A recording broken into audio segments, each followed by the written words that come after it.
The current monetary policy of government has not allowed them to take out or repatriate anything they earn. Many Nigerians buy their tickets in Naira, and at the end, the money is stuck here in the central bank. And then day in, day out, they are expected to pay fees. Like the Deputy Senate President has pointed out, if you have a plane, even parking, you pay in dollars, even if you are a Nigerian, and you are privileged to have a small plane. I'm talking from those I had have planes. So you have to pay. You have to pay. The planes are meant for Talagawas like Dino. You have to pay in dollars even to park your planes in Nigeria. And then the most important thing, Mr. President, is the fact that I really should not have spoken on this issue, because I think why we are all here is because of the Constitution. Section 14, subsection 2B of the Nigerian Constitution points out clearly that the primary duty of government is to ensure the security and welfare of the lives of the citizens. In other words, any policy of government that does not ensure endurance or does not protect the welfare of citizens must be reversed and must be looked into. So here we are now. I would like, as we are discussing this, we will support some of this, and when it comes to issues of trying to go into details of conclusions, we would like to do further amendments. It could include calling on the Committee on Aviation, the Senate Committee on Aviation, to do a kind of public sitting where we can actually allow the members of the public to come in and air their views, and then invite some of these airlines, the operators, to come in so that we can come out with a holistic approach to ensure that this thing comes to an end. And Mr. President, as of now, when things are like this, we run two risks. The first risk is that we are likely to have another spate of crashes, because many airlines are not able to service their aircraft in hard currency. And then the result is that when they don't have those, then Nigerians, blood of Jesus, Nigerians are likely to suffer another spate of air crashes. That's what number one. Number two is the idea of losing jobs in droves. As I speak, sir, Julius Berger, the construction giant in Nigeria, is laying off about 10,000 staff. Then ExxonMobil, that operates in my state, is laying off staff. Many of the IOCs are laying off staff. And so I wouldn't like a situation whereby we support change, but the change is in the... Your mic.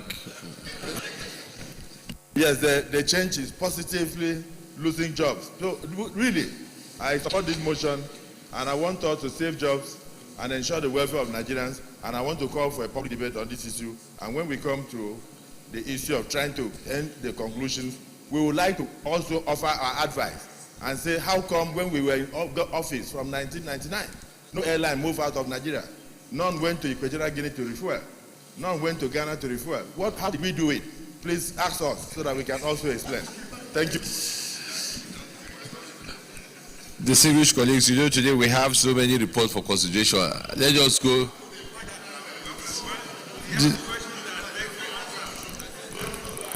Distinguished colleagues, let us go straight to the prayer. Prayer 1. Support the government's move to intervene in the current challenges with a view to saving the traveling masses from greater hardship and reduce the ongoing suffering occasioned by these challenges. Those in favor of prayer 1 say aye. Those against say nay. There is a prayer 2. Urge government to ensure that it extracts from the airlines who are going to be benefiting from government special reviews commitments not to increase fares arbitrarily and guarantee competitive ticket pricing within the regional market indicators. Those in favor of prayer 2 say aye. Those against say nay. There is a prayer 3. Urge government to take another hard look at the currency management system to save the country from further disinvestment and business failure in order to save Nigerian workers and their families the implication of Nigerian businesses going offshore. Those in favor of prayer 3 say aye. Those against say nay. There is an additional prayer. Senator Boucher. Thank you, Mr. President, distinguished colleagues. I wish to add an additional prayer as in the following, that urge the federal government to revisit the issue of a national carrier for Nigeria.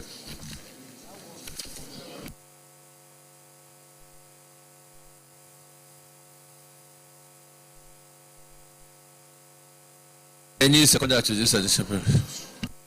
Other prayers, Senator Gobri. Your Excellency, distinguished colleagues, Yeah. my name is Ibrahim Gobir. Yes. My additional prayer is that we urge the federal government to direct NNPC to make aviation fuel available for the use of the airlines. Any second, I think some of these prayers are not in line with what the subject matter is. I mean, yeah, Deputy Senate President. Sir, to urge the Federal Airport Authority of Nigeria to denominate all the local charges in local currency. To denominate all the local charges in local currency. That's what the law says, sir. Yes, because that's what the law says.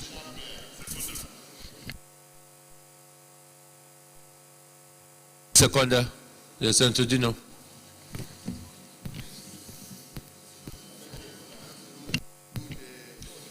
I am Dino Melai.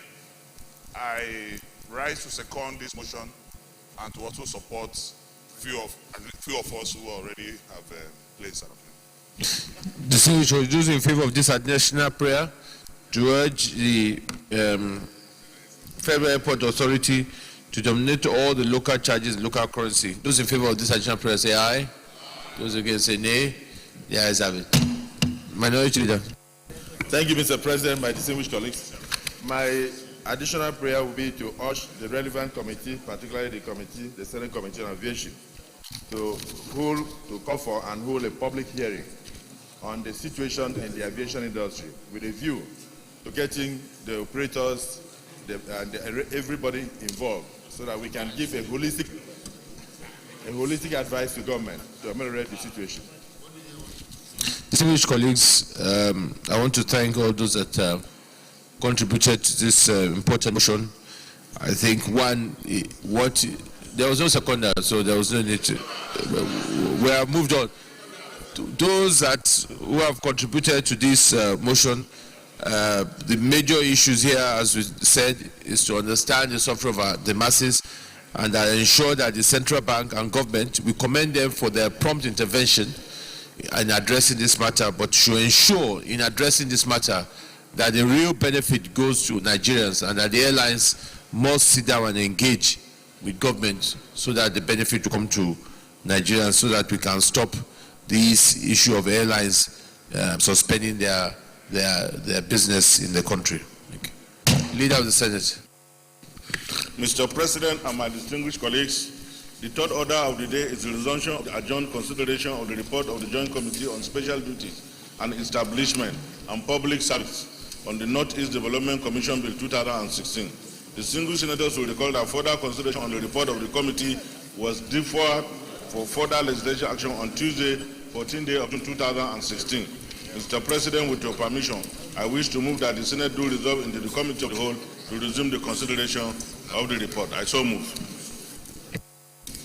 Mr. President, I rise to second the motion that we resolve into the Committee of Whole. I so second.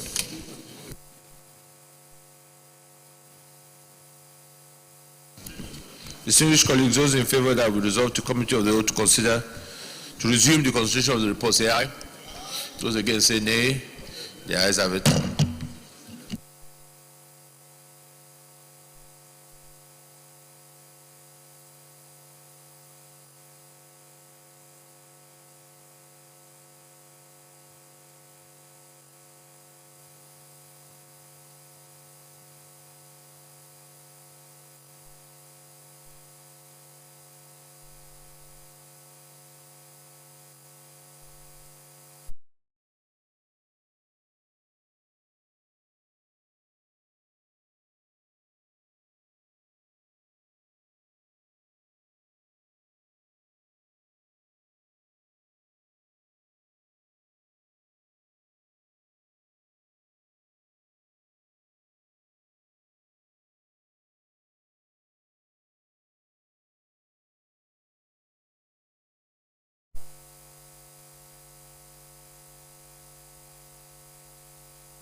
Distinguished colleagues, we have 26 clauses here.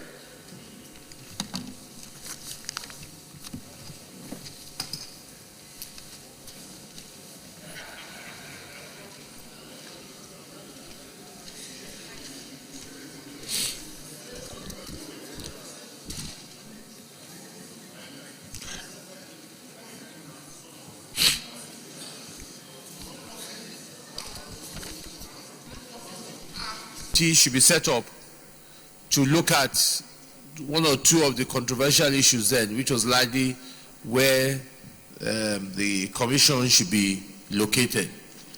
And then with the ad hoc committee now presented a report last week, and we passed and addressed that. So what we're now doing now is to now go back to the consideration on a clause-by-clause basis, just so that we all know where we are. So what we need now is a report on by the committee taking the clause. I'll start with page 1. There are 39 pages. So I'll start with page 1, clause 1. Those in favor that clause 1 stands part of the bill say aye. Those against say nay. The ayes have it. Clause 2.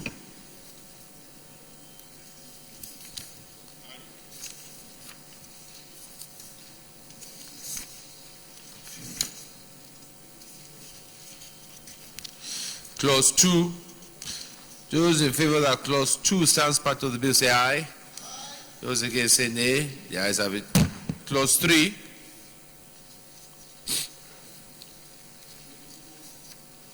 Those in favor that clause 3 stands part of the bill say aye. Those against say nay. The ayes have it. Clause 4.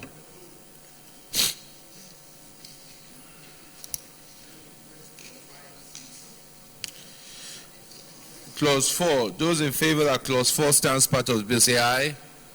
Those against say nay. The ayes have it. Clause 5.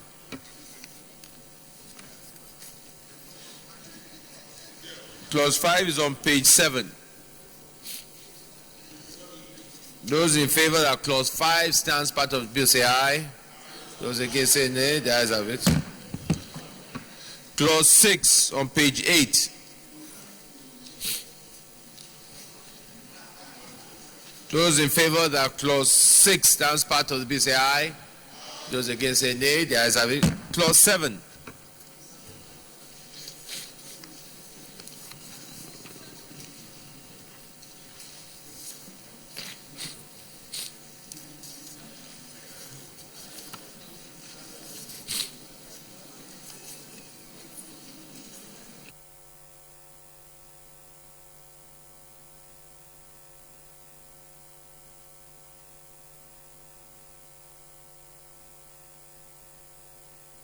Those in favor that clause 7 stands part of the bill say aye. Those against say nay. The ayes have it. Clause 8 on page 15. 1 second. Those in favor that clause 8 stands part of the bill say aye. Those against say nay. The ayes have it. Clause 9.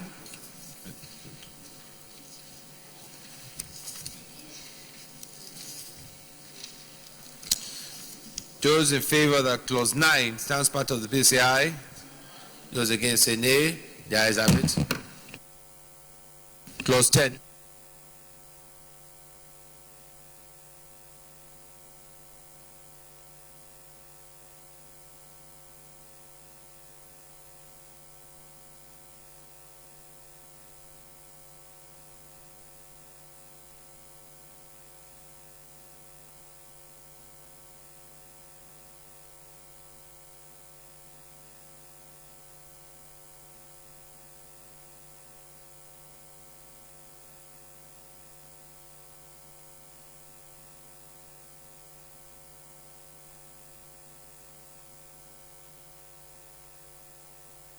Clause 10. Those in favor that clause 10 stands part of the bill say aye. Those against say nay. The ayes have it. Clause 11.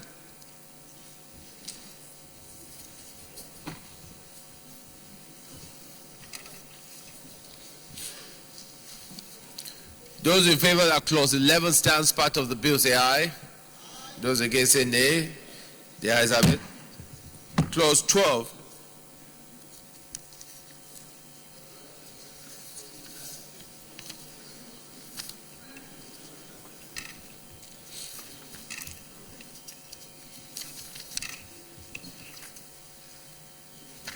Those in favor that clause 12 stands part of the bill say aye. Those against say nay. The ayes have it. Clause 13.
Those in favor that clause 13 stands part of the bill say aye.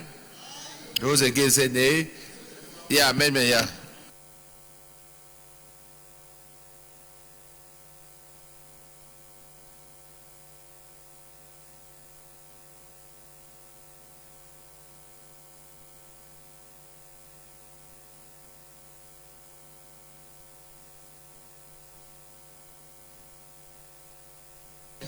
My name is Joshua Lidani, representing Gombe South. The qualification for managing director.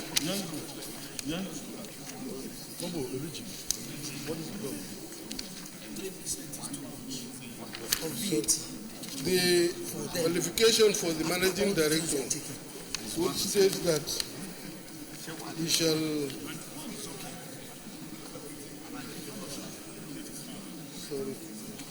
he shall be appointed in consultation.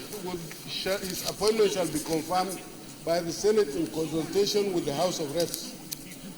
To me, this is a very novel provision, and I don't know if.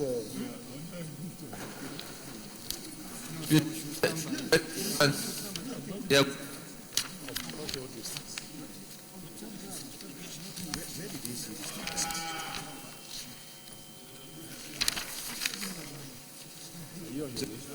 Yes, it's clause 13D, 13C, where it is written as in the bill to be appointed by the President of the Federal Republic of Nigeria and confirmed by the Senate in consultation with the House of Reps. To me, this is a very novel provision. I don't know how practicable this is. It's either we leave it subject to confirmation by the Senate alone, or subject to confirmation by the Senate and the House of Reps. But the idea of having the Senate to consult with the House of Reps in order to confirm the appointment of the MD of the commission, to me is totally unnecessary. Let's just restrict it to confirmation by the Senate. The issue of consultation should be deleted. That is my submission. Any other deputy leader want to contribute to the observation of Senator Lidani?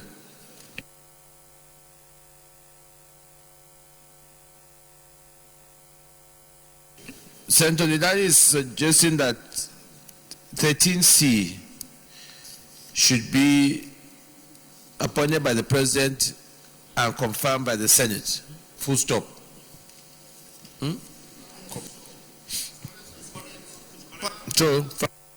So those in favor that clause 13C as amended should stand part of the bill say aye. Those against say nay. The ayes have it. Those in favor that 13A, B, D and 13.1A, B, and D and 13.2 stands part of the bill, say aye. Those against say nay. The ayes have it. Clause 4.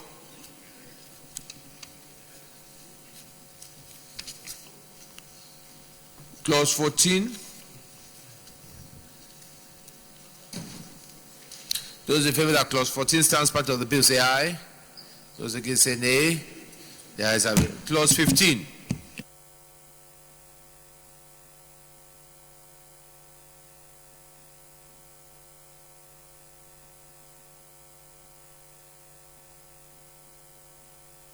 Those in favor that clause 15.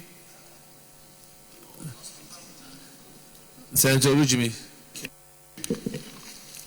Biodun Olujimi, Ekiti South. Clause 15. Mr. President, if you check under K, 3% of federal government value added tax remittance for the period of 10 years to be given to the Commission. I believe 3% is a bit on the high side.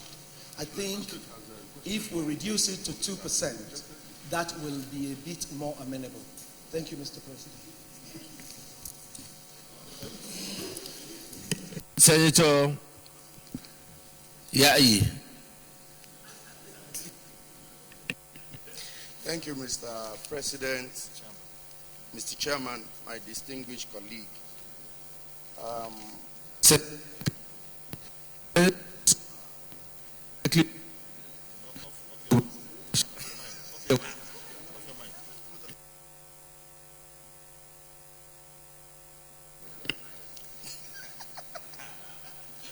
Thank you, Mr. President, Mr. Chairman, my distinguished colleague. Yes, this is a very good report, putting into consideration the kind of challenges that have confronted our brothers in the Northeast over the years. So a commission like this tends to address a lot of issues.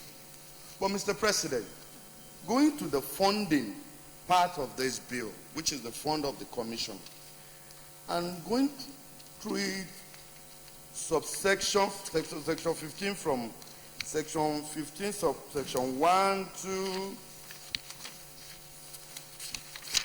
3. The C part says 25% of money due to member states of the commission from their ecological fund. Fine.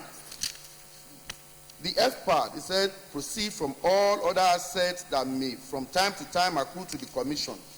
G, 15% cost of mining license and lease granted by the federal government for the mining from within the member states. Budgetary allocation from the federal government made to the commission. Royalties of mining in areas of the member states. Fees charged by the commission.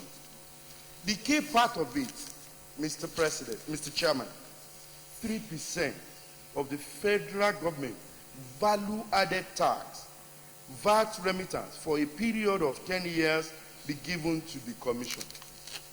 Mr. President, distinguished colleague, I want to seriously appeal to us. If there have not been any other sources of funding that have been mentioned for this commission, I would have said yes, why can't we go in that direction? But we don't even have the numerical figure of what each of these items that we've mentioned as funding of this commission will amount to. By conceding 3% of the VAT of the federal government to this commission, we don't know how much it will at the end of the day. This commission might be richer than some states. But Mr. President, I don't want to look at it from the angle that Lagos being the largest contribution to the VAT. But the fact remains that this 3% is on the high side. And I'm suggesting that one, that the best that we can afford in sharing in the pains, even though I still believe that this is supposed to still be subject to the consideration of all the member states so that they can take a decision like this together. But 0.5% will be an ideal figure, because the figure we are mentioning, the actual amount of VAT in a year accruing to the federal government runs to several billions of naira. And I want us to specifically hold on to this particular section, subsection K. Let's go after the numerical figure before apportioning a certain percentage. Why don't we go 10 years down the line and see the flow of remittance from the VAT item? Then we can take a joint decision if 3% is adequate or it's more or less, rather than us taking it as a position now without considering what the actual figure is. So, Mr. President, I want to appeal to my dear colleagues and also everybody here seated that before going ahead and giving approval for this 3%, I think we should do more findings, more information to be given to us as a Senate before taking a position. That's my position. Thank you. Point of order, Senator. Yeah. Thank you very much. Order 162, Constitutional Order. The amended Constitution of the Federal Republic of Nigeria, Section 162, 1 and 2, subsections 1 and 2 are very specific. The Federation shall maintain a special account to be called the Federation account, into which shall be paid all revenues collected by the government of the Federation, except the proceeds from the personal income tax of the personnel of the armed forces of the Federation, the Nigerian Police Force, the Ministry of Department of Government charged with responsibility for foreign affairs, and the residents of the Federal Capital Territory, Abuja. Subsection 2 says, the President, upon receipt of the advice from the Revenue Mobilization, Allocation, and Fiscal Submission Commission, shall table before the National Assembly proposals for revenue allocation from the Federation account. In determining the formula, the National Assembly shall take into account alteration principle, especially those of population, equality of states, internal revenue generation, land mass, terrain, as well as population density. As a National Assembly, three, okay. 3 also, any amount standing to the credit of the Federation account shall be distributed among the federal and state governments and the local government councils in each state on such terms and in such manner as may be described by the National Assembly. My attention is drawn to these provisions to know that once this money gets to the Federation account, we will need not just to pass a motion or a bill, we will need to amend that part of the Constitution to allow us, as we have done variously on many occasions, to say give 1% to this, give 2% to this, give 1% to this. We all say it because everybody wants to get some part of the golden eggs. But by the time you take 3% here, 2% here, 1% here, at the end of the day, you have no more percent left to even run government. I think the truth is, if we begin to allocate this kind of money that we are proposing here, I think it's wrong by the Constitution.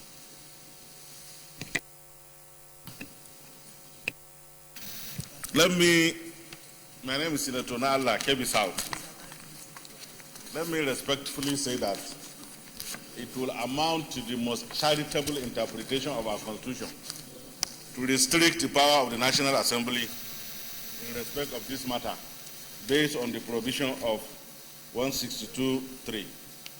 Now, the issue is, let us take note is it a geographical expression or an expression that is constituted by member states? If you look at the bill under consideration, the states have been specifically mentioned. And this Senate is under obligation to take judicial notice of the fact that these are the states that constitute what is called the Northeast. So the power to do that has been specifically mentioned. In fact, the section quoted by distinguished Senator Professor Adeye works more against his submission than in support of it. And what does it say? Any amount standing to the credit of the Federation account shall be distributed among federal, state government, and local government council in each state on such terms and in such manner as may be prescribed by the National Assembly. Now, all over the world, we have what we refer to as sunset laws. Sunset laws are laws that have expiry period. Now, in the Senate, in its determination to promote accelerated recovery of the devastation that has been suffered by that part of the country, is empowered to prescribe certain amount of money that is reasonably believed to be okay for the purpose of recovering that area. And that is why the period of 10 years has been stated here. It means after 10 years, this automatically ceases. So it is completely different from the position that seeks to make it in perpetuity. So I am of the opinion that the 3% is ideal based on what we have seen as far as Northeast is concerned. It is equally in the best interest of the Senate to equally try to see that the original intention of the framers of our Constitution to evenly distribute and ensure that no one section of the country becomes a problem to the other is done by the Senate. And this is a very serious responsibility that we must exercise at this period of our time because of the trying time we are. I agree partially with the submission of distinguished Senator Olujimi that 2% is an ideal position. But I think it is good that we oscillate between 2% and 3% to be determined by time, so that the Senate continues to see what it is. So I think the generality of opinion is that 2% is correct, and therefore that is majority of the opinion, Mr. Yayi. I have put it to question, sir. Distinguished colleagues, I think also just to Senator Ajola Lamneko raised a point, and I think we need to just reassure or concern. The total amount, even if you go by 2016 budget for the entire non-oil revenue, is 1.4 trillion, of which customs takes almost about 500-600 there. By the time you put VAT and CIT, so VAT total cannot be more than, even this year's budget, more than 800 billion. So when you now look at it as 3%, the figures honestly are not. No, it's not even up to do the calculation. If you do that, it's almost, it's not a huge amount over the annual amount. So I think, so I'll put the question on this. Those in favor that clause 15K stands part of the bill, say aye. Those against say nay. The ayes have it. Those in favor that the other clauses of 13, that is, 15, that is A, B, C, D, E, F, G, H, I, J, and L stands part of the clause, say aye. Those against say nay. The ayes have it. Clause 16. Those in favor that clause 16 stands part of the bill, say aye. Those against say nay. The ayes have it. Clause 17. Those in favor that clause 17 stands part of the bill, say aye. Those against say nay. The ayes have it. Clause 18. Those in favor that clause 18 stands part of the bill, say aye. Those against say nay. The ayes have it. Clause 19.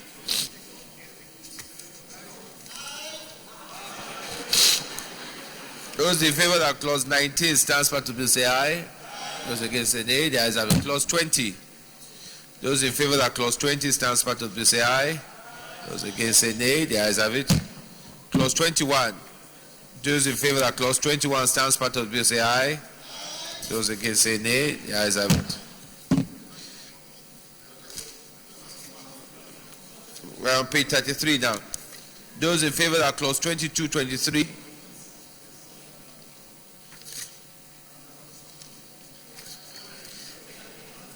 And 24 stands part of the bill, say aye. Those against say nay. The ayes have it.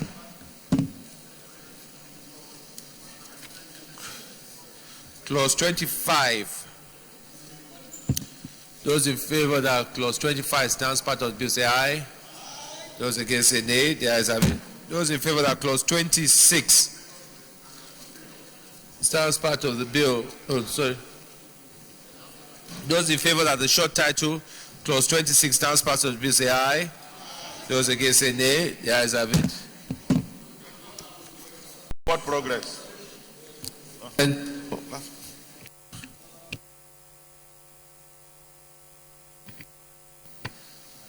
my name is Rabi Musa Konkoso, representing Kano Central. Mr. Chairman, I just want to draw your attention to clause 28.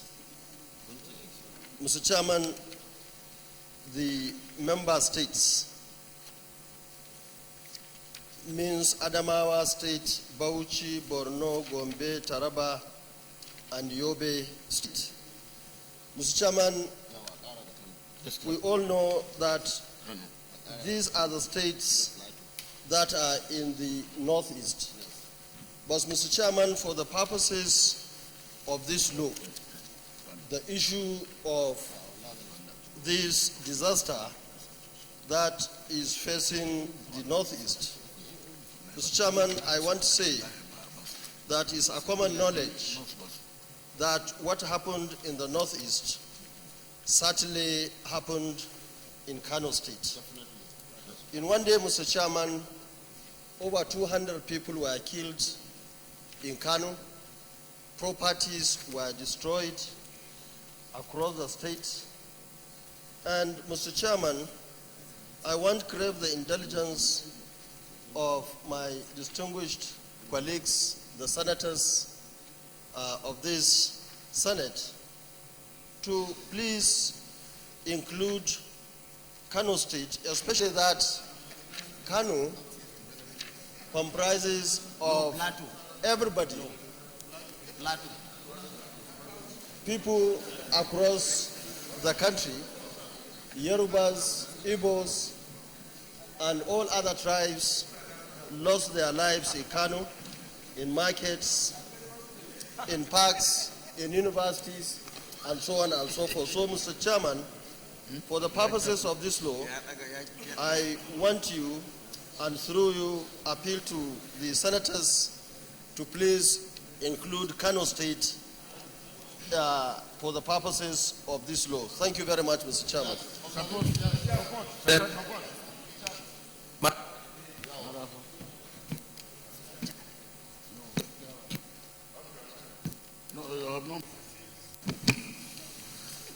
Thank you very much, Mr. President.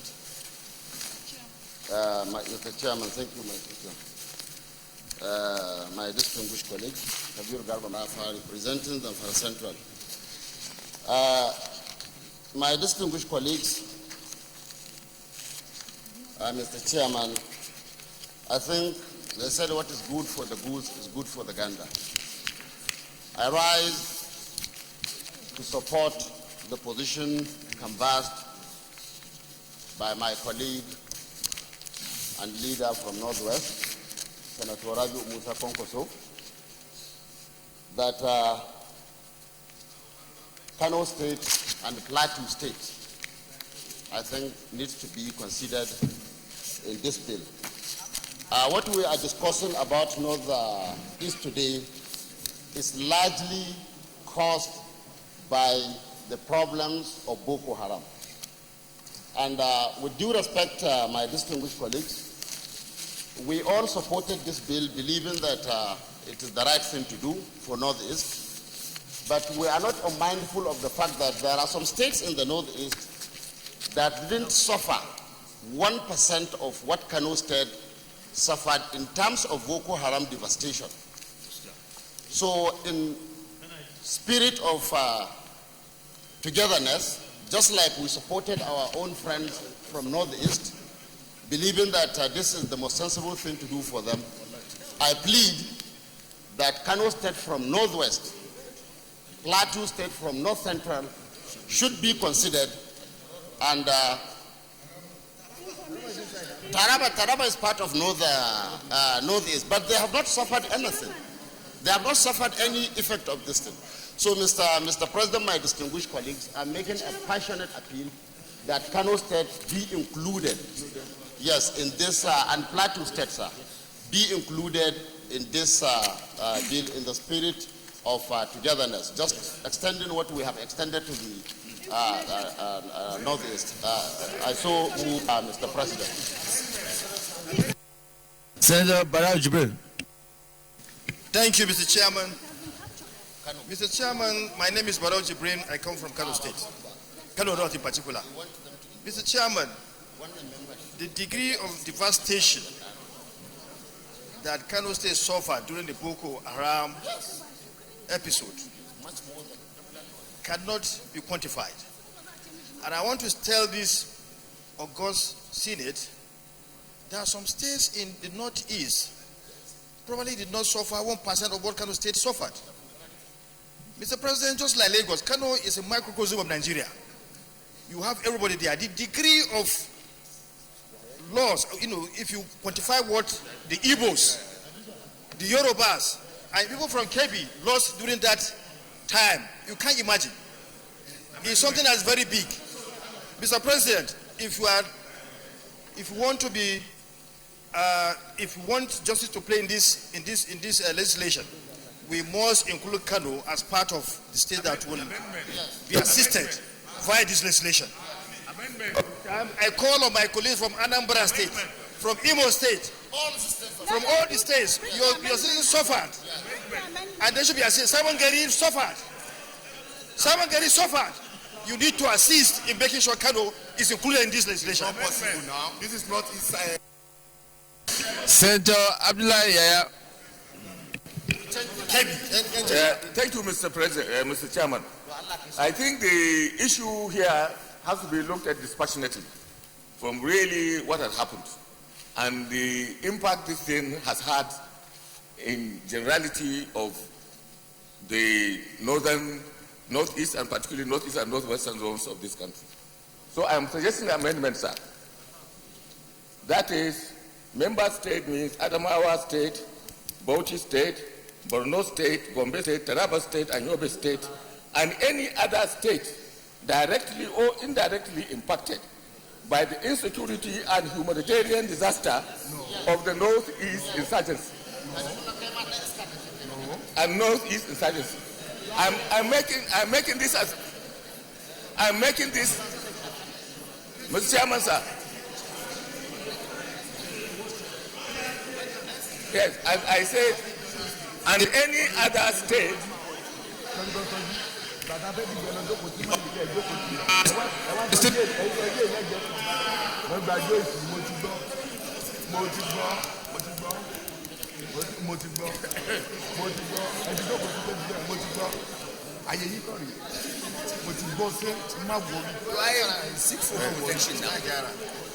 beg the chair's protection. I think the protection of the chair. Right.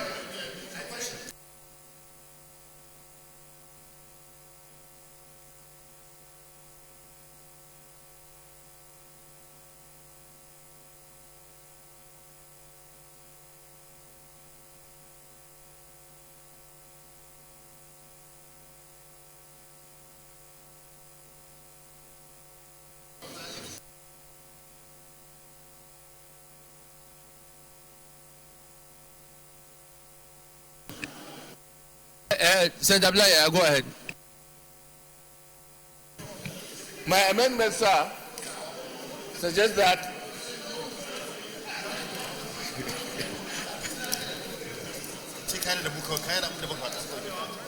a member state means Adamawa, Bauchi, Borno, Gombe, Taraba, and Yobe states, and any other state directly or indirectly impacted by the insecurity and humanitarian disaster of the Northeast insurgency. That's the amendment.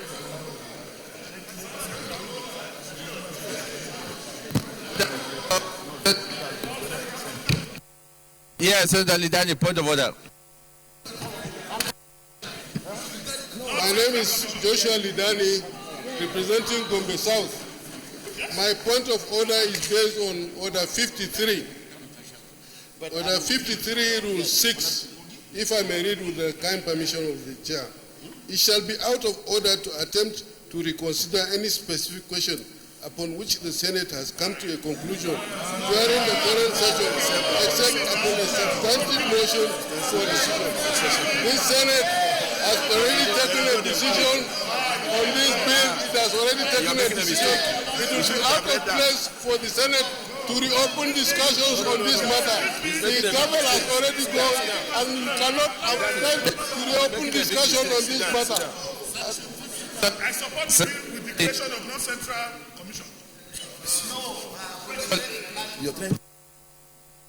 So I think let's distinguish colleagues. The first discussion or first recommendation or suggestion was one given by Senator Marafa.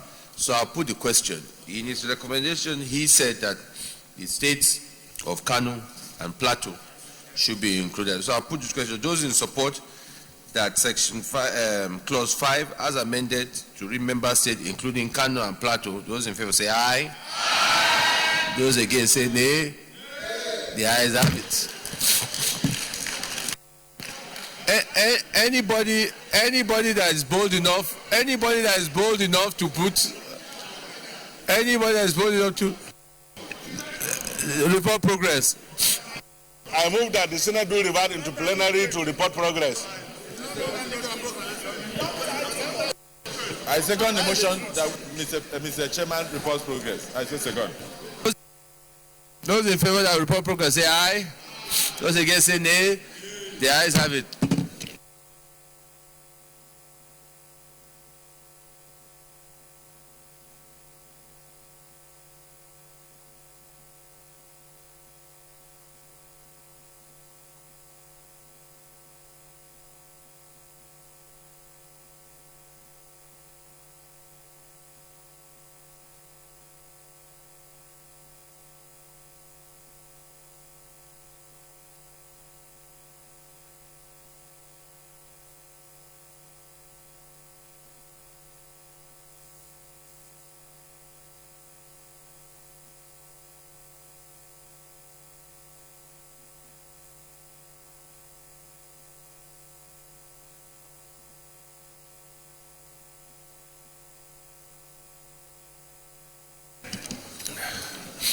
Distinguished colleagues, the Senate in the Committee of the Whole consider resumption of the report of the Committee on Special Duties on the Northeast Development Commission Bill 2016 and approve as follows.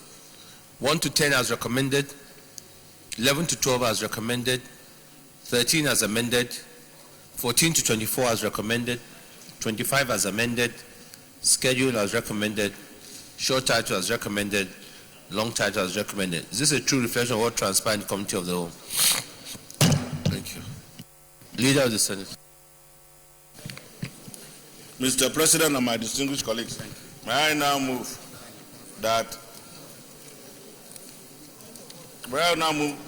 another motion that the Northeast Development Commission Bill 2016 be now read the third time. I so move. Minority Leader. Mr. President, I rise to second the motion that the bill be read for the second time with the amendment. I still second. Distinguished colleague, those in favor that the Northeast Development Commission be read the third time say aye. Those against say nay. The ayes have it. Clerk of the Senate.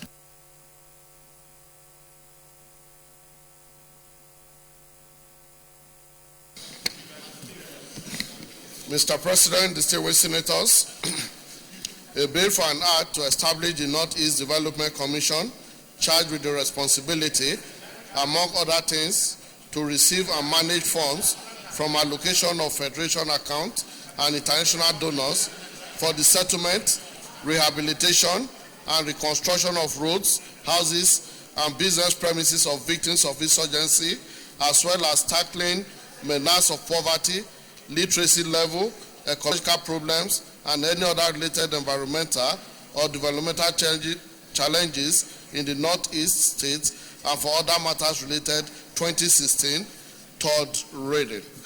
A bill for an act to establish the Northeast Development Commission charged with responsibility, among other things, to receive and manage funds from allocation of the Federation account, international donors, and for the settlement, rehabilitation, reconstruction of roads, houses, business premises of victims of insurgency, as well as tackling menace of poverty, literacy level, ecological problems, and any other related environmental or developmental challenges in the Northeast states, and for other related matters.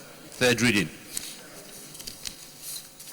This bill is now read for the third time and passed. Distinguished colleagues, I want to join all others in thanking both the members of the committee, the members of the ad hoc committee, and the entire members of the 8th Senate for your contribution to this very important bill, the Northeast Development Commission. It has been long overdue, that we hope that with this commission we can now be able to collaborate and have a common body that will address the problems in the Northeast. The humanitarian issues presently are challenging, and the sooner this commission can start, the better. Leader of the Senate. Mr. President and my distinguished colleagues, the fourth order of the day is the presentation and consideration of the report of the Committee on the Establishment and Public Service Appropriation on the National Assembly Budget and Research Office Establishment EDC Bill 2016. Distinguished senators will recall that the report of the committee was laid on Tuesday, the 11th day of October 2016. Mr. President, you may wish to invite Senator Emmanuel Polka, chairman of the committee. Order! Order! Order!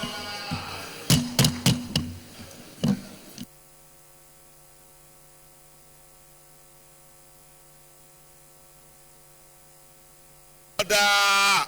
Senator Iyayi, order! Senator Iyayi, order! May I now move? May I now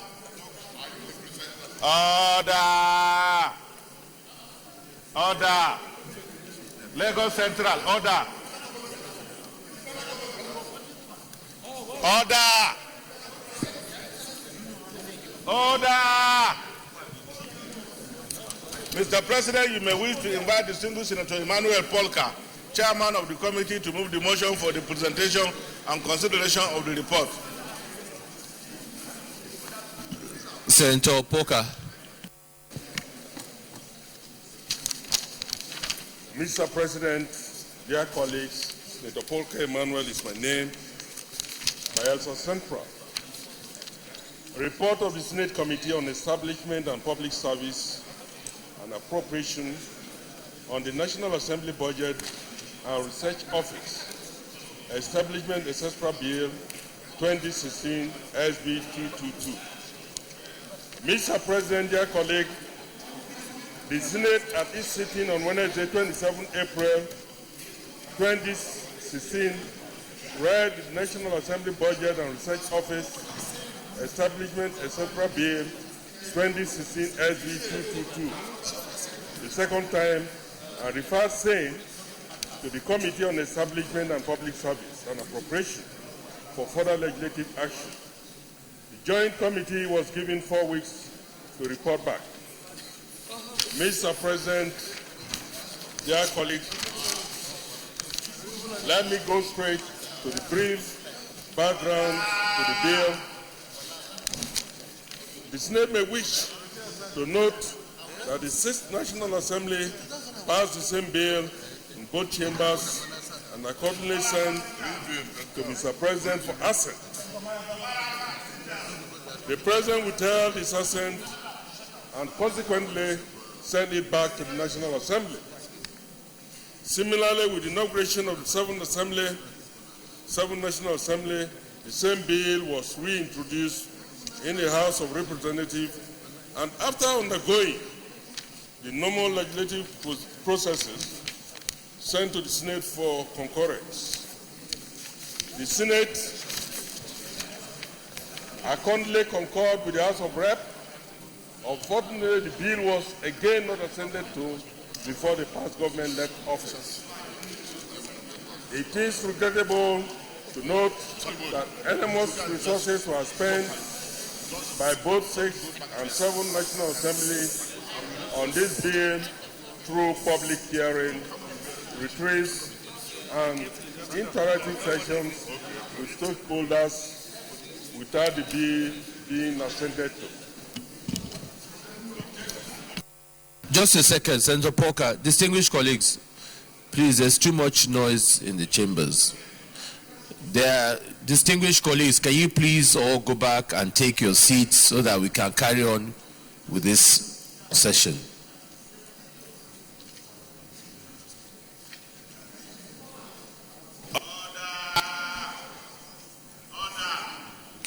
Senator Dada, Senator Dino Melaye.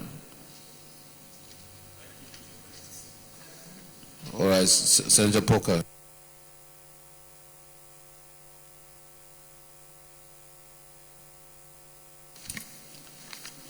I'm on 4 objectives of the bill.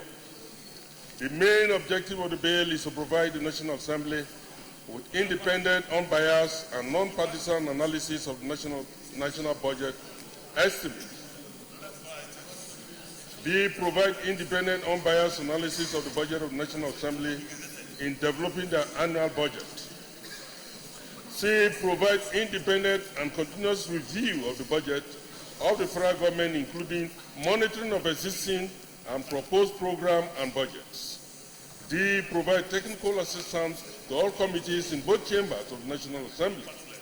E, provide analysis of the economic implication of the private sector, the budgetary and financial implication on states and local government of any proposed legislation. F, prepare and present to the National Assembly periodic forecasts of economic trends and alternative fiscal policies. G, provide the National Assembly with cost estimates, including an analysis of the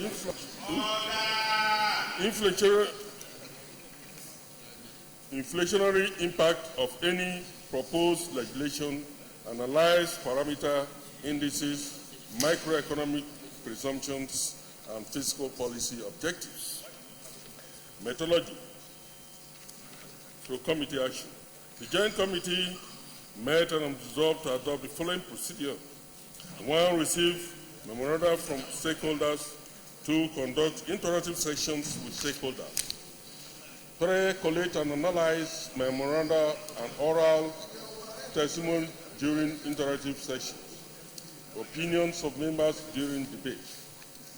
Observations and findings. The Joint Committee observed that 1, the bill when passed has powers to request for and obtain from any public enterprise statistical and other information, including reports, memoranda, audited accounts, and other information relevant to its function.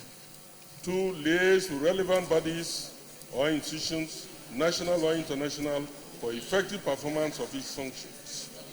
3, it shall be mandatory for any MDAs to submit information, data, estimates, and statistics as requested by NABO. 4, the bill is important to the work of appropriation, finance, and other committees of the National Assembly, which would provide essential non-partisan budgetary information needed to process the national budget. It is worthy of note that the bill was fully processed by both houses of the National Assembly in the 6th and 7th National Assembly, but was not attended to by Mr. President. Recommendation. Mr. President, dear colleagues, having carefully scrutinized, studied, and evaluated all the sections and subsections of this bill and justifiably considered them and to be profoundly adequate to take care of the spirit, intendment, goals, and philosophy behind it. The Joint Committee therefore recommends its passage by the Senate. I so submit, Mr. President. Any comments? Otherwise, we'll move to go to Committee of the Whole and consider the report clause by clause. Leader of the Senate. Mr. President and my distinguished colleagues, may I now move that the Senate do resolve in the Committee of the Whole to consider the very important report by my learned friend and brother, Senator Polka.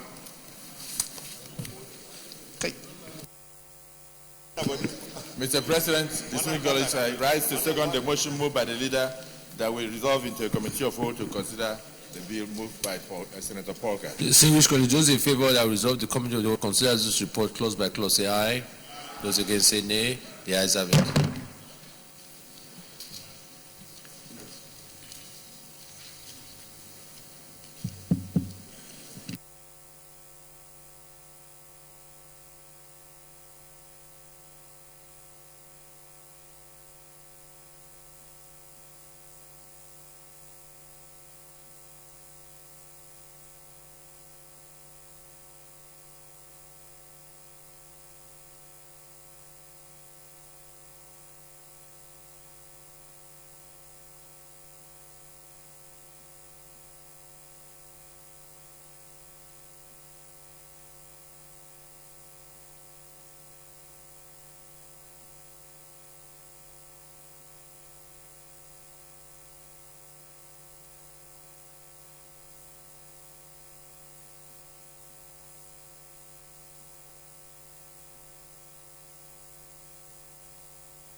Distinguished colleagues, here we have 20 clauses.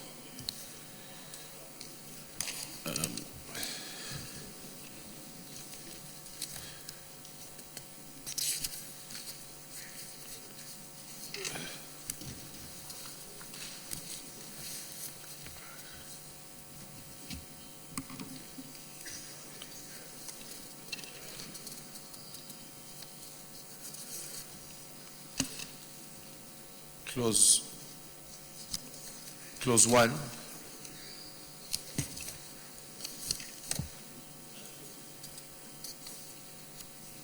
Those in favor of that clause 1 stands part of the bill, say aye. Amendment to clause 1, yeah? Thank you, Mr. President. My name is Joshua Vidano, representing from the South. The amendment to clause 1 is to analyze the budget implementation. What page? Make an analysis of the budget implementation.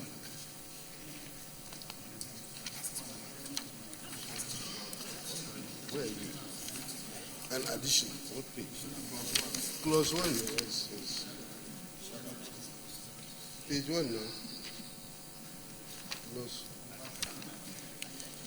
Establishment. Oh, sorry, it's clause 2. Clause 2. Okay.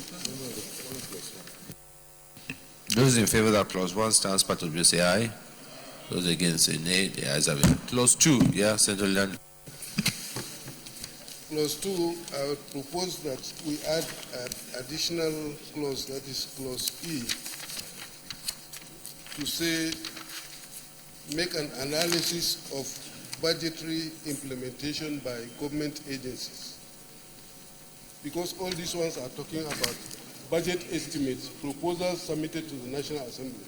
But there should also be a power to enable the NABRO to make an analysis of the implementation of the budget. How the budget has been implemented. No. The other clauses are talking about the budgetary estimates, not the budget itself. So we need to have a clause that will provide an analysis of the budgetary implementation. So,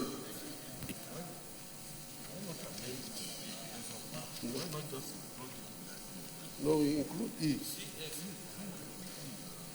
Yes, E.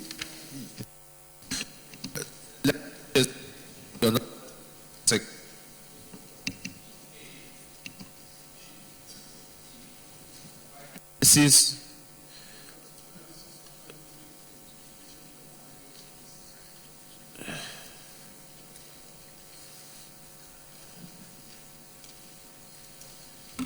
so you should read what provide analysis of the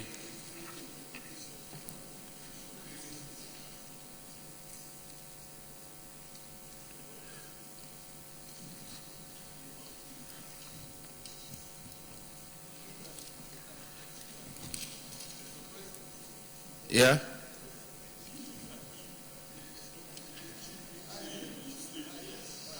Huh? Aye. Wait. I think if you wanted to come, you should come on that H, maybe H3.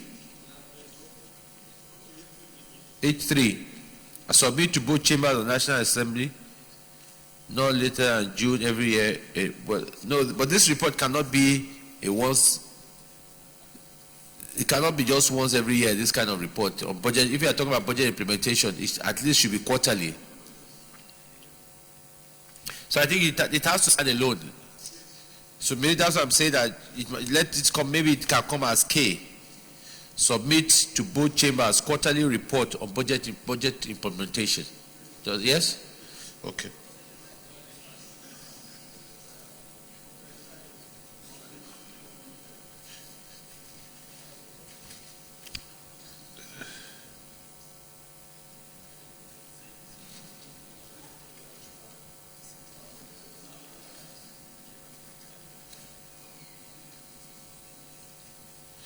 Okay, distinguished colleagues, those in favor that clauses 2A to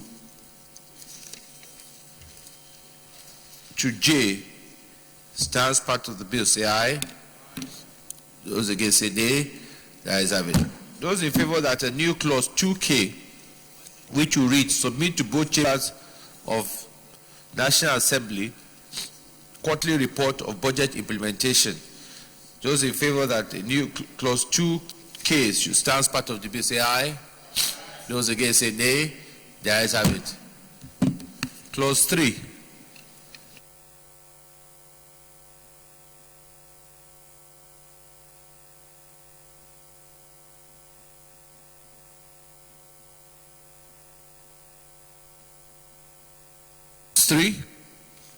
Those in favor that clause 3 stands part of the bill, say aye. Those against say nay. The ayes have it. Clause 4.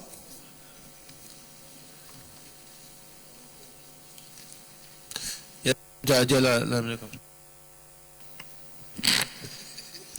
Thank you, Mr. Chairman, distinguished colleague.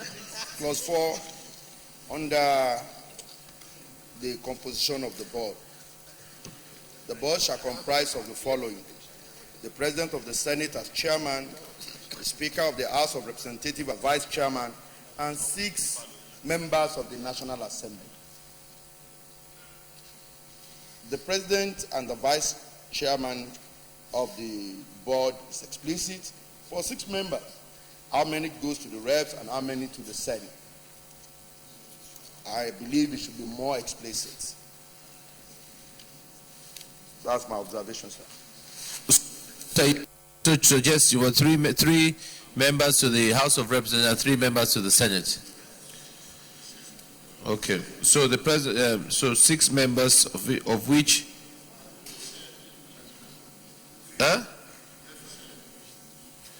with 3 members.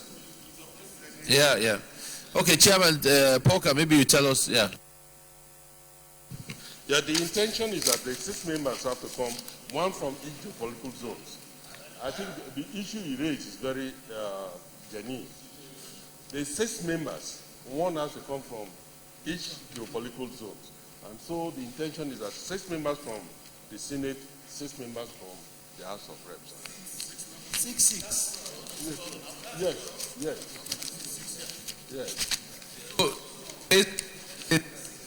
Off your mic. Each. So 6 members from the Senate and 6 members from the House of Representatives. That's all. Okay. Let me read the amendment then. So the amendment to 221 will read: the President says as Chairman, Speaker as Vice Chairman, 6 members of the House of Representatives and 6 members of the Senate.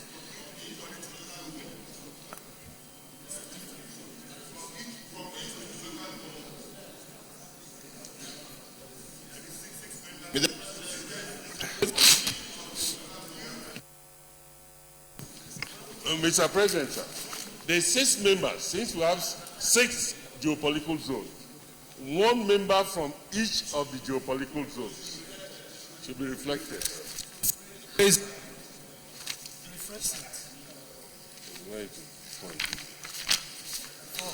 That the board shall comprise of the following: the President of the Senate as the Chairman and the Speaker of the House of Rep as the Vice Chairman, and 12 members, 6 from the Senate, 6 from the House of Rep, 1 member from each of the geopolitical zones, Mr. President.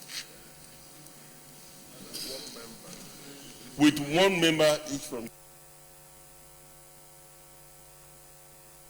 Colleagues, so I put the question: clause 2(1) as amended should start clause. So clause 4(1). No, clause 4(2) now. That is the board comprises of the President of the Senate as the Chairman, Speaker as the Deputy Vice Chairman, 12 members, 6 Senate, 6 House of Rep, of which 1 each from each of the 6 political zones. Those in favor of that clause.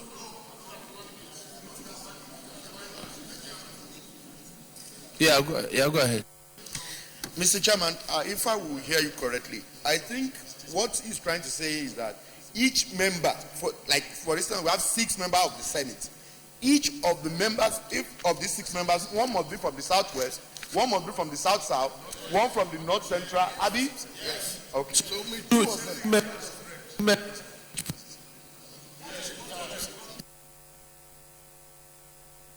I'll read it again then.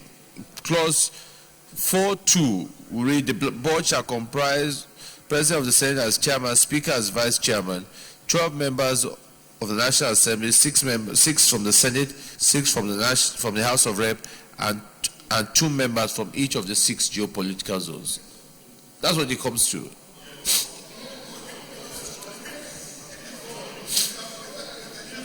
Is it correct? It's correct. 2. Now.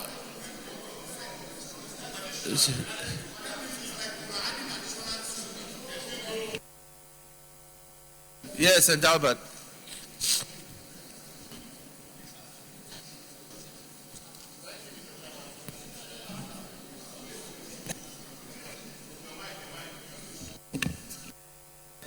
Okay. Thank you, Mr. Chairman. Mr. Chairman, the way you have presented it, you are adding 2 members. Okay. The board shall comprise of the following: the President of the Senate as Chairman, and the Speaker of the House of Representatives as Vice Chairman, 6 members from the House of Reps, 6 members from the Senate, and from each of the 6 geopolitical zones. That's the way it should be. From each.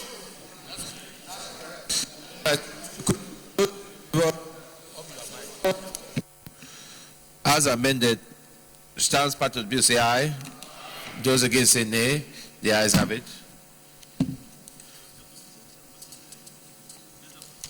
Clause 4(2).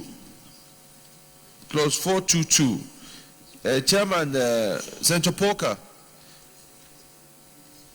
are you now merging the DG and the Secretary as one position? I thought these are 2 distinct positions. Why are we having the Director General to serve as a member and also as Secretary of the Board? There are 2 different qualifications to do that.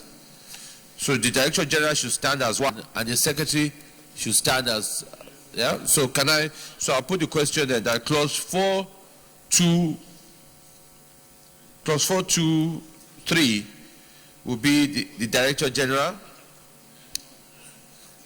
He'll be a member. And then there shall be a secretary. Yes?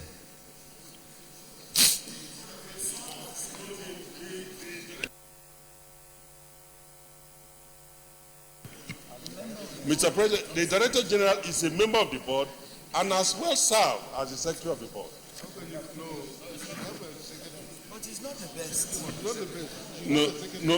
Look. The question I'm asking is, Senator Poka, why the Director General's responsibility are completely different as the Secretary of a board?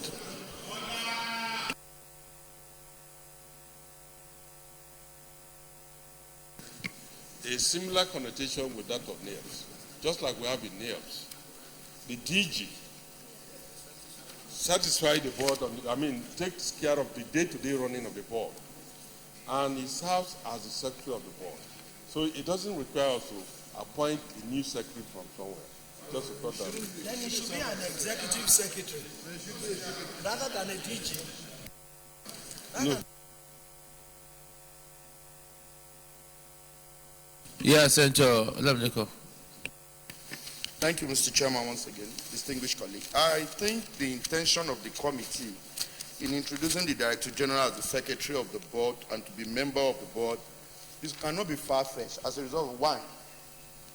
By this bill, the Director General is to head the National Assembly Budget Research Office. He runs day-to-day activities of that office. And it is only fair and proper for him to have him as part of the board in whatever capacity they have suggested, so that whatever decision taken by the board from activities of the board can easily be transmitted and be carried along from the office. That is the intention. Put the question that those in favor that falls clause 423 stands part of the say aye. Those against say nay. The ayes have it. Clause 4344 45. Those in favor that and 46. Those are in favor that clause 434445 46 stands part of the say aye. Those against say nay. The ayes have it.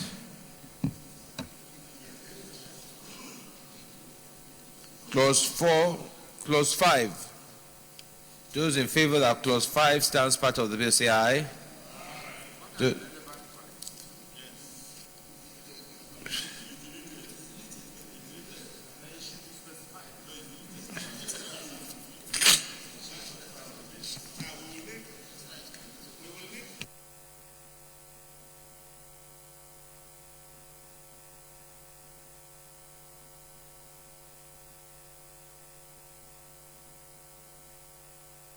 So those in favor that clause 5 stands part of the bill say aye. Those against say nay. The ayes have it.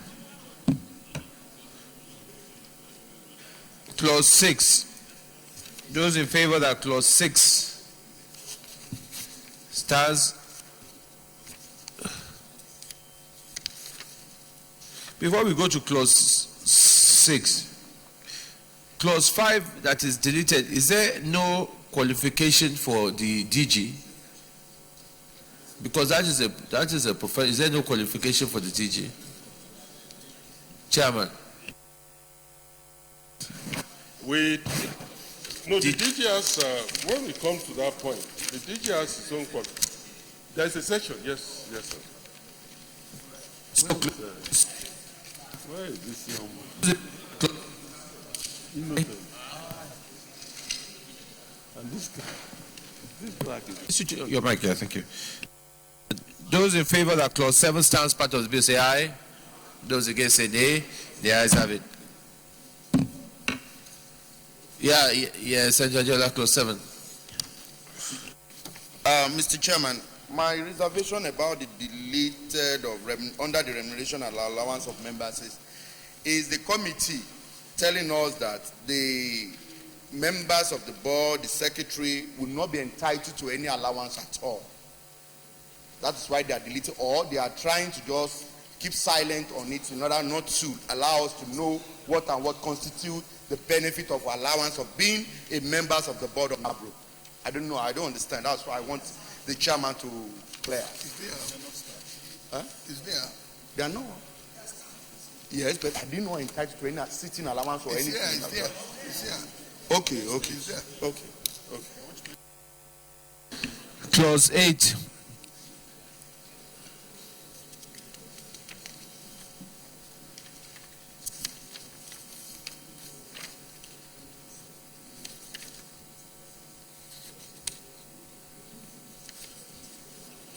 Those in favor that clause 8 stands part of the bill say aye.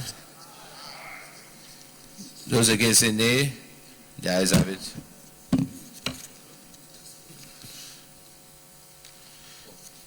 Clause 9.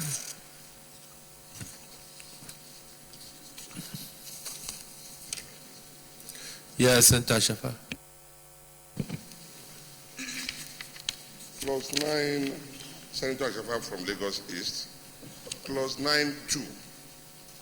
NABRO shall be structured into functional departments, each headed by a director. I believe it is necessary for us to outline the departments.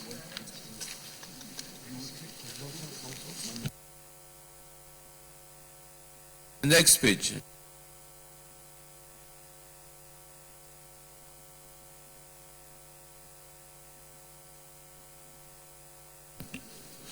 Those in favor that clause 9 stands part of the bill say aye. Those against say nay. The ayes have it. Clause 10.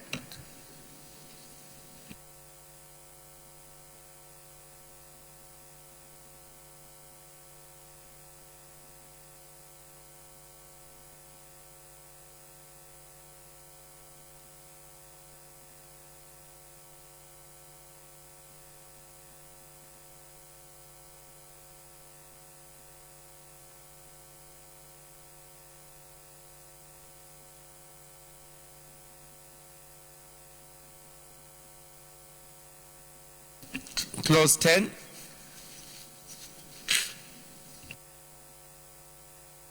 Yeah. Sir, 10.2 can have a little bit more of some legislative elegance if we say, instead of saying after considering recommendation, we say upon recommendation from the Executive Nomination Committee.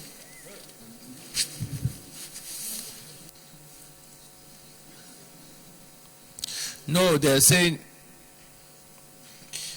the recommendation, Senator Poker, you need to please guide us here. You're saying for 10.2, the Director General shall be appointed by the governing board. Simple. How is the governing board guided? It doesn't say anything, it's just quiet. That will create confusion and problem.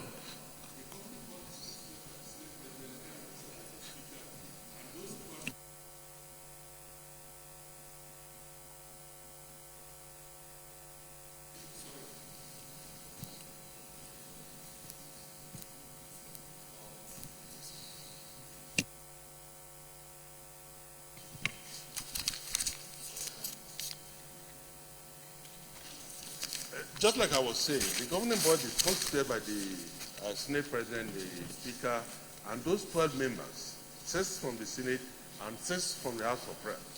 And if they deem it fit to recommend, I think it's a well-constituted body that will not be biased to take such important decisions.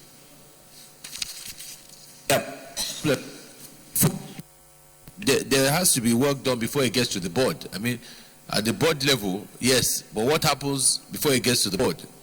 With this, it is open to a lot of. That's my concern, because at the board level, I agree that. But what happens before the board level? So it's either there has to be some kind of a committee, either it's committee that would do the screening, then it gets to the board. But to leave it like that by the time it gets to the board, I think need to create more. I mean, that's my own. I will take contributions. Yeah, Senator Adiola, and then I'll say Foster. Thank you, Mr. Chairman. I think, again, the thinking of the committee by putting it straight that the Director General shall be appointed by the governing board. Already, we all know the composition of the governing board, made up of the Senate President, the Speaker, and 6 members from each chambers. But if you look at the body of the report itself, it has laid out the condition of who and who can be a Director General. So once those conditions are there, and if the governing board is sitting, within the governing board, they can set up a committee to do the screening and report back to the board before the decision is taken. But if we ask them to go and split it and start saying the committee will sit, but the committee is who and who will form the committee. Is the committee going to be outside the members of the board or within the board? So looking at it as it is, looking at giving us the condition of who and who can be a Director General and a governing board for the screening, within the board, we can create a subcommittee to look, screen, and report back accordingly. For 2, so basically what you are saying that 2-2 will suffice, provided that you put a criteria for what the Director General should have. Is that what you are saying? Huh? Huh? Okay, Senator, let me hear from Senator Stoker. Maybe he has some.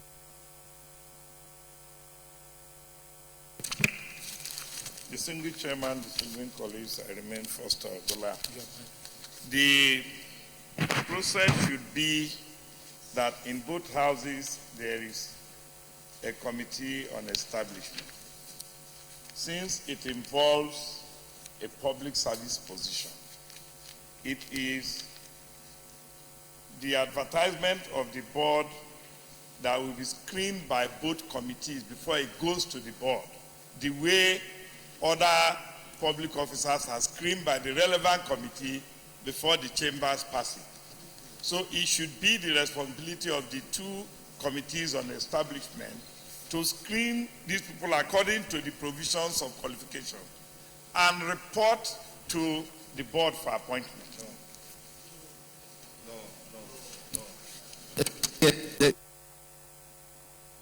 Sir, I think an amendment that says the Director General shall be appointed by the governing board upon recommendation by both the committees of the House and the Senate should suffice. Yes. DSP. By the leadership. Do you want to say by the leadership? Can we now say by the leadership of the Senate and the House? No. Yes.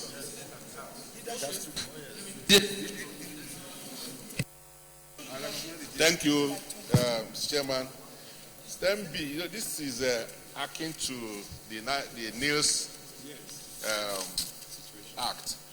What we had in the NILS is that the Director General shall be appointed by the Senate President in consultation with the Speaker. Full stop. Yeah. So this other, if you go for that to 3, it provides the criteria, the qualifications. So all the other ones are surplusage and matters of detail. It should be in the bill. So it should be the Director General shall be appointed by Senate President in consultation with the Speaker of the House of Representatives. That's what it should be.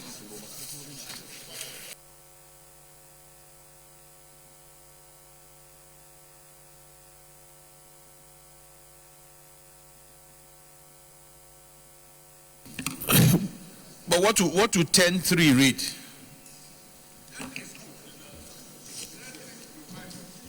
Then 3 provides the qualifications. So the Director General shall be a person of proven integrity with. So those ones are good. Yes, sir.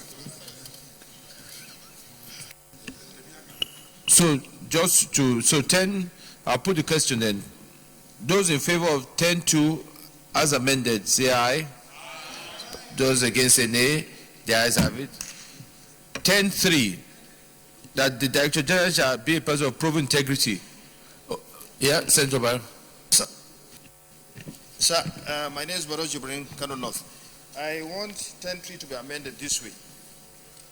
Qualification in the field of either economics, finance, accountancy, business administration, any field in the social sciences, statistics, or any related discipline. Because I don't think someone that has public administration is fit to head this office because of the nature of the functions of the office. Because of the function of the nature of the office, somebody with public administration has no business heading that office.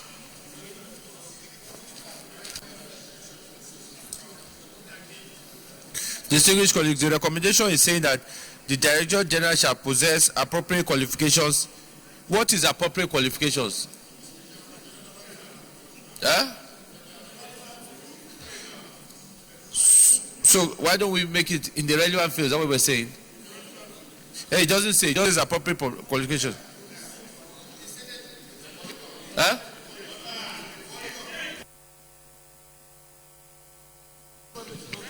It should be relevant qualification. Relevant qualification. Appropriate qualification. The appropriate Relevant qualification. field. No. Mr. President, there is the recommendation of the committee. There was an extant provision in the bill, but the committee recommended that the Director General shall possess appropriate qualification and 20 years cognate experience in the relevant field. Distinguished, I put the question. Those in favor that clause 10(3) should read as amended, say aye and be part. Those against say nay. Yeah. Let me put the question again. Those in favor that clause 10(3) as amended, some part of the bill say aye. Those against say nay. The ayes have it. 10(4).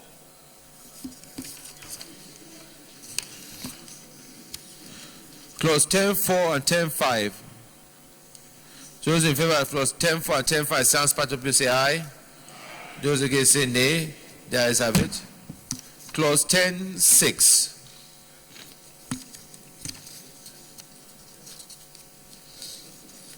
Page 10 now.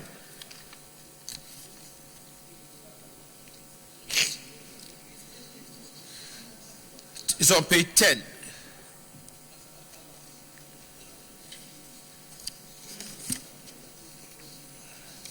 Page 10 is just talking about responsibilities of the DG.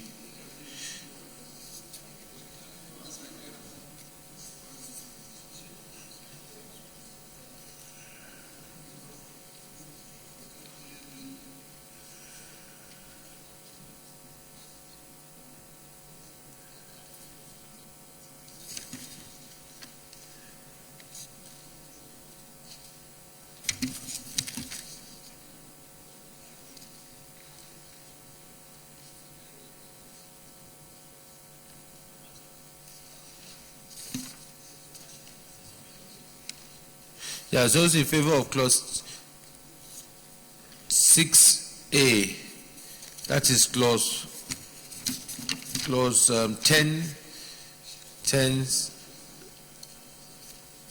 10(6)A stands part of the bill say aye. Those against say nay. The ayes have it. Those in favor that clause 10(6)B stands part of the bill say aye. Those against say nay. The ayes have it. Those in favor that clause 10(6)C, D, E, and F stands part of the bill say aye. Those against say nay. The ayes have it. Clause 10(7).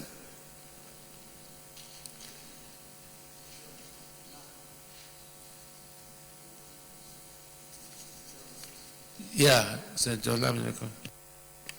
Thank you, Mr. Chairman. Again, my dear colleague. 7A, the Director General may be removed from office upon a resolution of each house of the National Assembly. I'm of the belief that that should be left at the doorstep of the board, the governing board, the remover, rather than, because if we decide to leave it open that on the resolution of each chambers of the National Assembly, There are 360 members in the House of Rep, 109 members in the Senate. And the issue on ground might be so germane to the extent that it can call for a lot of rancorous, and we should be left with the board to take that decision, since the board is headed by the Senate President and the Speaker and the Vice Chairman and 6 other representatives of both chambers. So they cannot do that. That's my position. That makes a lot of sense. So those in favor of clause 10.7 as amended, that the Director General may remove from office by the board. Those in favor of that amendment say aye. Those against say nay. The ayes have it. Clauses 11.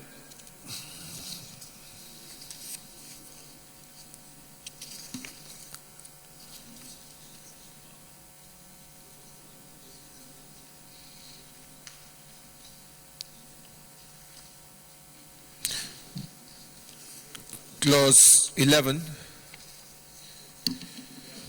Those in favor of that clause 11 stands part of the bill says aye. Those against say nay. The ayes have it. Clause 12. Those in favor of that clause 12 stands part of the bill say aye. Those against say nay. The ayes have it. Clause 13. Those in favor of that clause 13 stands part of the bill say aye. Those against say nay. The ayes have it. Clause 14. Those in favor of that clause 14 stands part of the bill say aye. Those against say nay. The ayes have it. Clause 15. Those in favor of that clause 15 stands part of the bill say aye. Those against say nay. The ayes have it. Clause 16.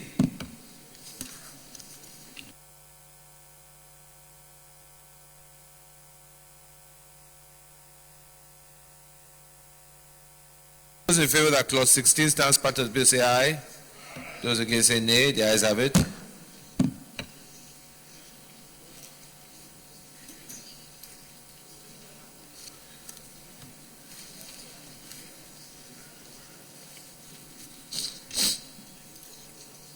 Those in favor of that clause 17 stands part of the bill say aye. Those against say nay. The ayes have it. Clause 18.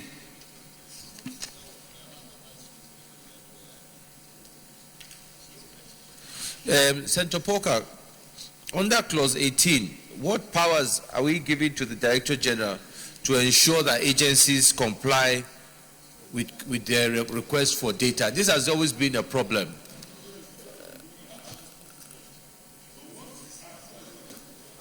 Yeah, we're on page, Deputy Secretary, we're on page 17.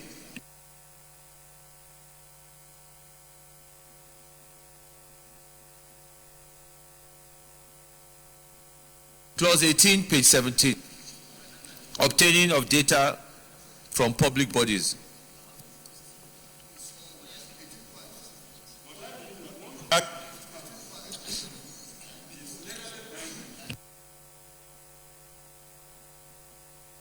My opinion, I think if it's possible, acting leader, we need your attention here. Can you look at clause 18.5 on page 18? And Deputy Senate President, the argument here is that one of the problems we've always found challenging is trying to get data from the executive arm of government. A majority of the cases you find out that some of the time people are even practically pleading and begging for this. There is no strict areas of our law that makes it mandatory or compulsory. That so I'm saying that 18.5, do we think it is strong enough to ensure that we get full compliance? I don't know whether I'm expressing myself because yes, Senator Foster, or maybe you have something that can help us. Saying amendment to clause 5, we should extend the sentence. 18.5. It shall be mandatory for any MDAs to submit information, data, estimates, and statistics are requested by NABRU. Failure of compliance will be reported, shall be, it should not be will, shall be reported to the Senate and the House of Representatives for appropriate sanctions. We will now introduce a clause for appropriate sanctions. For appropriate sanction, will should be substituted with shall, and then for appropriate sanctions. What should be appropriate sanction? What is the appropriate sanction? Compulsion to compel them to provide the requested information.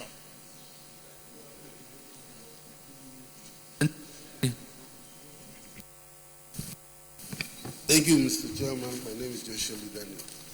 I would like to propose that this sanction should be in the form of the National Assembly or making the agency that is responsible for failure to comply liable to have its budget withheld, not approved. Yes.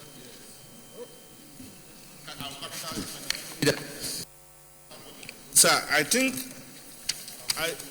it might be a deliberate attempt not to render Section 89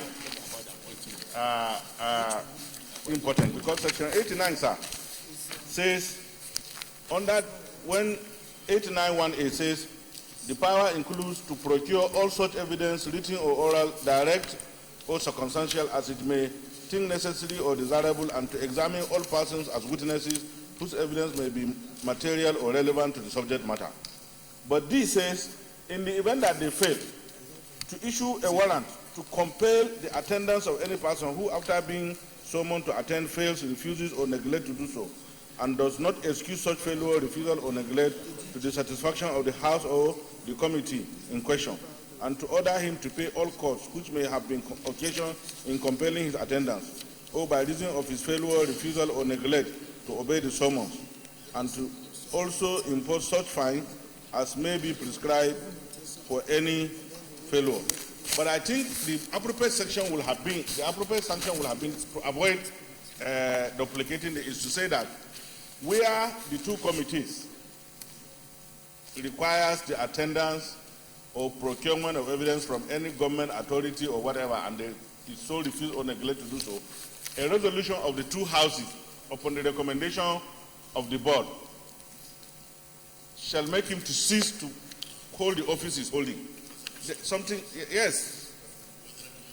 Yes, if we have it under the law of the governing council, we can, because I don't know how we can legislate in such a manner as to give punishment to any civil servant which does not include leaving his office as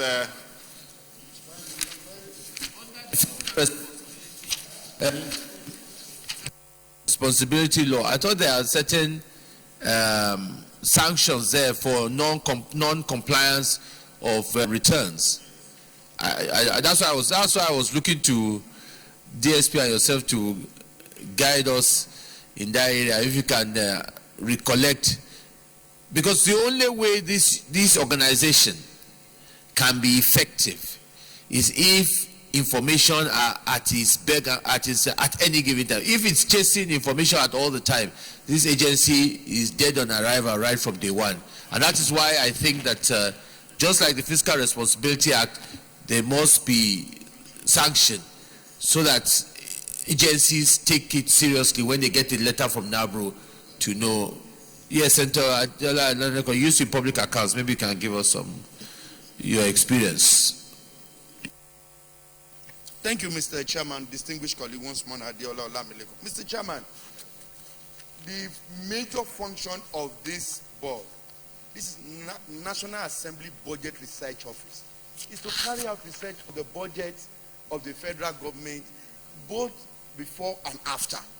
Now, if these agencies who we are carrying out research on their budget refuse to give us documents, it's simply because the issue of issuing of warrant of arrest or everything, we all know that sometimes you see these agencies either going to court to do it. It's just to withhold their budget as proposed by Senator Nedani. We just withhold their budgets. And once the budget is not there for them, next time, if any of these agencies are called up, they will rush to bring all the documents that is requested by us. Because if we want to start flexing muscle with them, you refuse. It's not going to hold. Because of social reason, we are stepping down your budget until simple. That's the simplest sanction or thing we can issue that we there will be farms. Simple. Capital budget, especially. Capital budget, especially. But if the period you are talking about is during implementation, what budget are you withholding?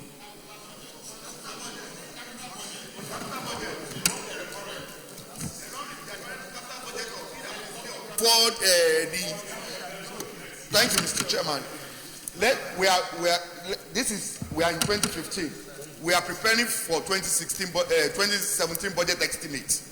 Now, what is the position with 2015 budget? That is the research that will be carried upon and will be advised accordingly.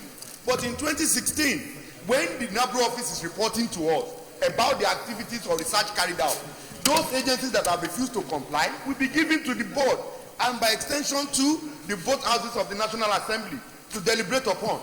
So in considering the federal government budget 2017 budget, we can use that opportunity to attend to those agencies that have failed to comply with the directive of NABRO.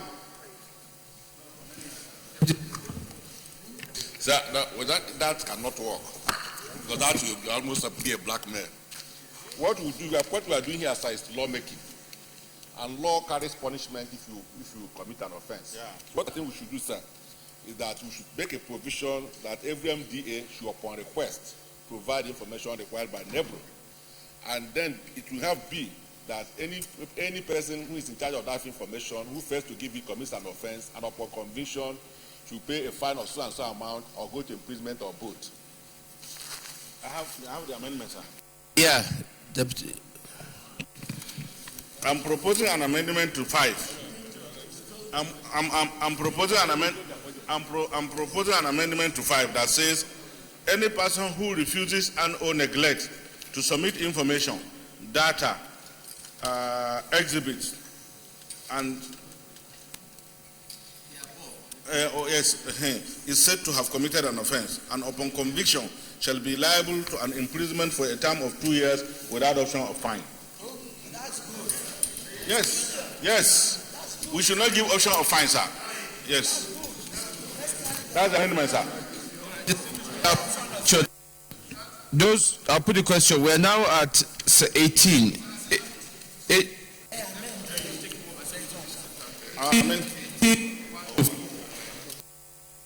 18.1 to 4. Those in favor of 18.1 to 4 stands part of the bill say aye. Those against nay, the ayes have it. 18.5 amendment. 18.5 now should have two parts. 5A, it shall be mandatory for any MDA to submit information, data estimates, and statistics as requested by NABRO.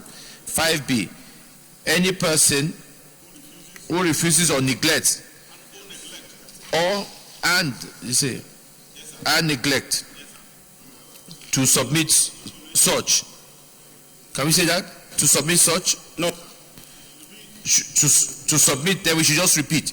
To submit information, data, estimates, and statistics is said to have committed an offense and will be liable for 2 years imprisonment without option of fine.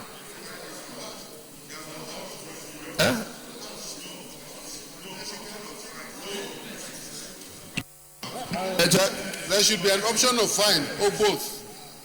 Will be liable to imprisonment for 2 years or with fine or both. Person will be liable to 2 years imprisonment or fine of what? Or fine of 2 million naira or both. Okay. Those in favor of 5B as amended, some parts of the bill say aye. Those against say nay. The ayes have it. Clause 19. Oh, you wanted any addition to that clause 18? Sir, you see, sometimes the budget office make comparisons between our economy and economies of other nations. So the source of information, data to be collected here, does not include information about other economies. I wanted to say any other source, to add any other source to it. That's why I was raising my hand, sir. Any other source, because sometimes they can go outside the shores of this country to get information, not to make comparison. Yes, we pass it. Yeah, but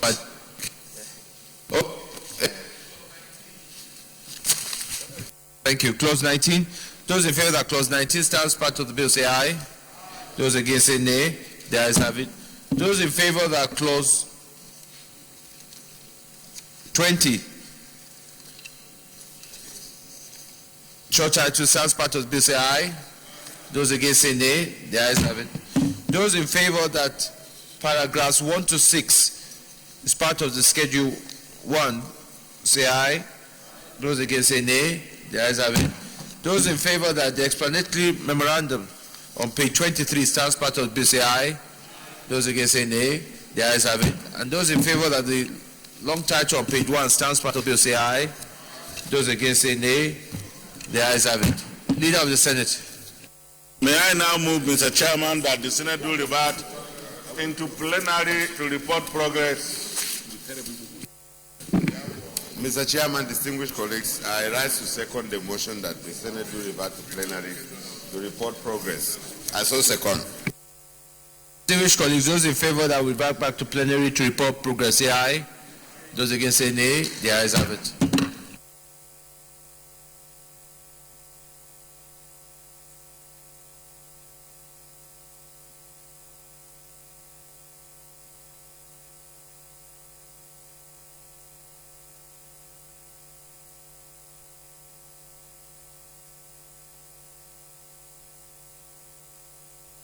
Distinguished colleagues, the Senate in the Committee of the Whole considered the report of the Committee on the Establishment and Public Service and Appropriation on the National Assembly Budget and Research Office, Establishment Statutory Bill 2016, and approved as follows.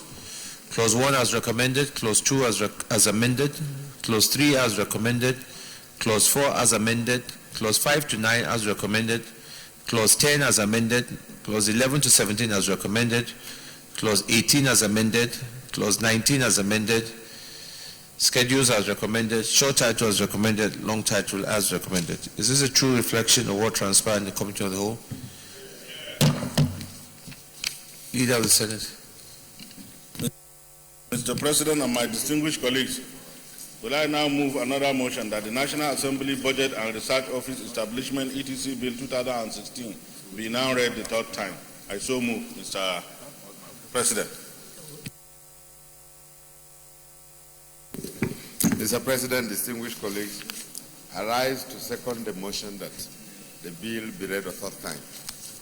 Distinguished colleagues, those in favor that the National Assembly Budget and Research Office Establishment Statutory Bill 2016 now be read the third time, say aye. Those against say nay. The ayes have it. Clerk of the Senate.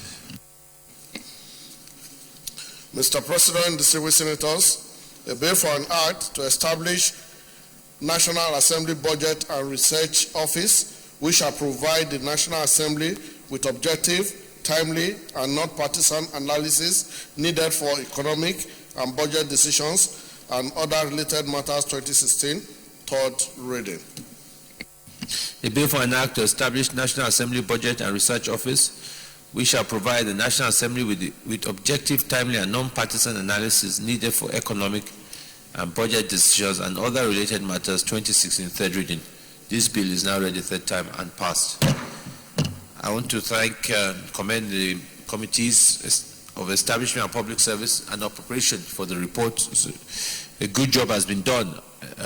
This budget office, as we all know, is designed to help us fill in all the gap on information gathering analysis.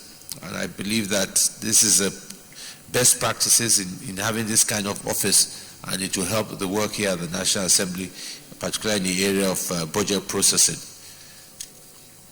It will also ensure, I believe, that with this bill we have a new era of independence for the National Assembly, and it's an institution that we all need to guide jealously to ensure that it's non-partisan, to conduct objective and impartial analysis and professional analysis, and as such we must ensure that it does its work competently.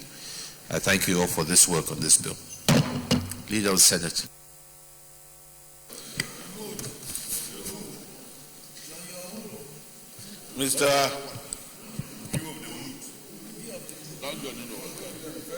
Mr. President and my distinguished colleagues, arising from the journey of my colleagues, may I now move that all items remaining on the other paper be stand down to another legislative day. I so move.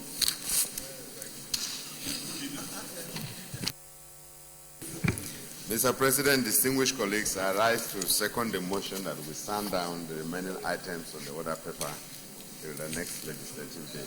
I so second. Democracy at work. Those in favor of the motion say aye. Those against say nay. The ayes have it. Leader of the Senate. Mr. President and my distinguished colleagues, in protest that Ikiti is by your side, Ikiti State, go back.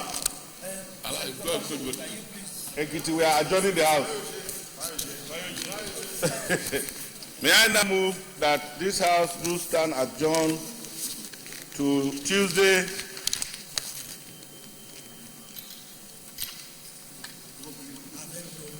the 25th day of October 2016 at 10 a.m. prompt. I so move, Mr. President.